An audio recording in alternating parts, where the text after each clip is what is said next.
Réagir face à une attaque cardiaque ou mettre un garrot. Dans cette initiation, on découvre les gestes qui sauvent. Quand on est dans une pièce, on doit tirer la personne par les pieds. Il faut toujours penser à soi avant de penser aux autres quand on est sauveteur. C'est vous qui voyez. Mais ces gestes de base, seul un Français sur 5 les connaît, bien loin du meilleur élève européen, la Norvège et ses 95% d'habitants sensibilisés.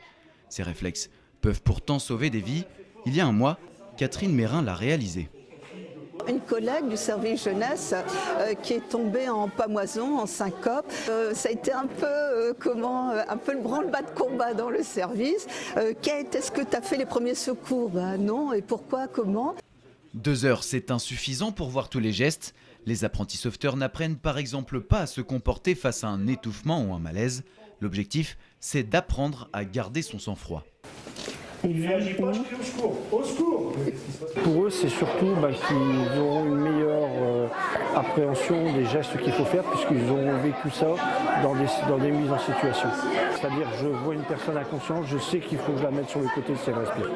À la fin des 2 heures, tout le monde reçoit cette attestation, mais comme vous le voyez, c'est juste une initiation. En fait, le but, c'est aussi d'orienter les gens vers une nouvelle formation qui, elle, est officielle, reconnue par l'État et qui dure une journée entière.